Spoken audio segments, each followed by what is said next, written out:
And I am back with Dave Beck at the Paverson Games booth. David, it's great to meet you in person. You too. I remember a couple years ago chatting with you online about Distilled. You were in Alaska. I know. I was down in Wisconsin. Right. And we had to go all over what was coming out with this premier game of yours, Distilled. And then a couple of years later, and it's crushing everything. Thanks. That's a hell of a debut, man. Thanks, dude. Has it been kind of a whirlwind for you? Did you expect that kind of attention? How did it actually pan out? Yeah, it was crazy. I first day of the Kickstarter, I just couldn't believe the number just kept growing and growing and growing. And it's been doing that since with things like going to cons, having fans come out and kind of introduce themselves and say hi. So it's been quite the roller coaster ride for sure. One of the things about premier Kickstarters is that oftentimes companies who start with crowdfunding, they'll get the initial fulfillment done, and then you won't really see a lot of retail presence. You have definitely made sure copies of this game are in stock, able to get in people's hands. Was that a logistical challenge for you to make sure that the Kickstarter was able to follow up with a strong retail? Yeah, that's a good question. Yeah, a little bit. I think one thing I did at the time I was a little nervous about was I chose to print a little bit more than I had originally planned, thinking maybe that's going to work out well for me with retail. And it did, thankfully. Thankfully, I didn't have warehouses of games collecting dust. But I've also I've really tried myself to do a lot of social media, promotion online, going to lots of different cons as well, working with companies that would help me get into some of that retail as well. So it's been a journey, but I'm glad I did end up printing as many as I did because of that. Yeah, and you've gotten a lot of attention at conventions, and one of the things that I mainly wanted to talk to you about was Luthier. I'm a musician, so this immediately speaks to me. I love all types of music from, modern metal and hip hop to classical to, Baroque to jazz, and a game about musical instruments and the craft involved. What was the main inspiration? So this is an interesting story.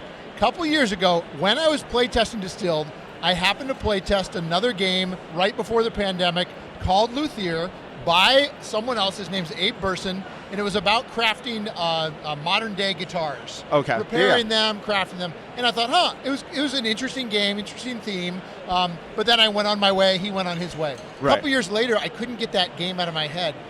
He also had a really neat mechanic where it was essentially hidden bidding worker placement. Okay. The combination of that really neat theme and that mechanic kept with me. I decided to reach out to him a couple years later and said, hey, you want to co-design this thing?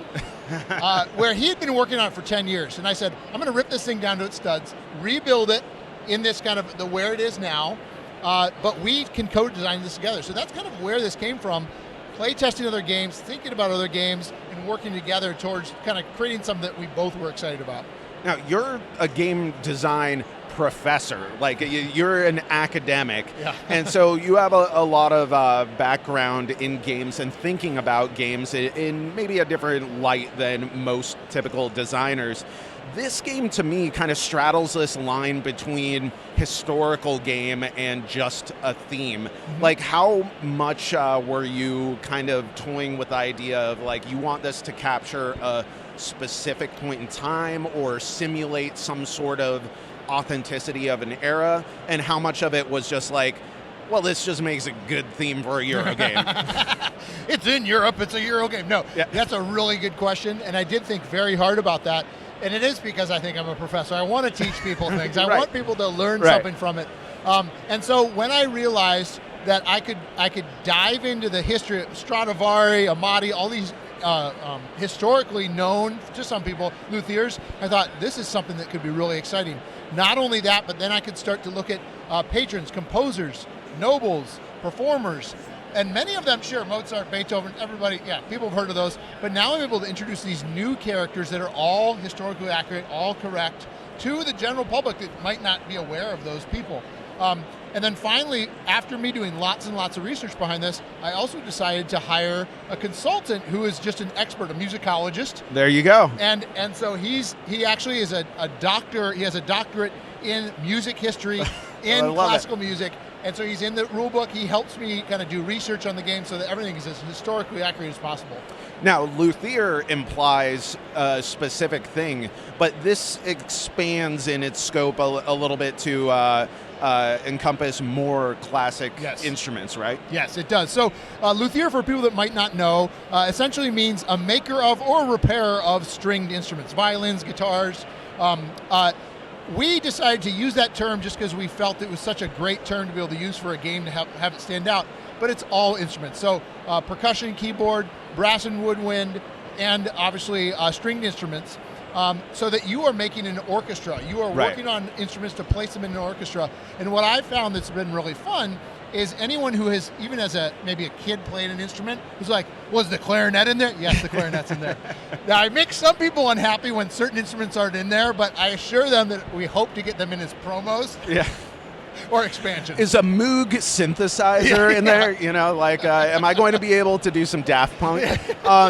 Now, you're speaking my language with this, but for those maybe who aren't as intimately, involved in instruments, talk about the killer design. Like, what's the killer feature about this game that gets you excited to play it? Yeah, so there's probably two things. One is the main mechanic in the game is hidden bidding worker placement, which essentially means that you have family members as part of a Luthier family that you're sending out across the board. And you're competing with people, jockeying people to get the certain plans, or perhaps to get Pachelbel or Beethoven as your patron. Well, when we reveal those chips, we see that each one has a different number on them. And it might be a 1, a 4, a 5, and that shows your skill level. So a level 5 is going to be able to jump to the front of the line and woo Bach to them. As I do. Exactly, over your kid who's in 1, right? Yeah. Who just, he doesn't know who that is. So that's one part, main mechanic is really exciting. The other one is the fact that we've really tried to represent Luthiery in the way of the bench. So you have a roughing bench and a finishing bench, where you are going to assign workers on those. You're going to spend, of course, you're going to spend metal resources if it's a metal-based instrument like a brass and woodwinds or some wood. But we also have animal, cat gut. Yeah. Oh, you gotta. Right? You gotta have the cat gut, right? Which is funny because that's the biggest thing people make jokes about is like, how many dead cats did this cello take to make? So anyway, so that's the other part, is that really trying to show that there's some craft behind it. It's not just like I crank this out quickly.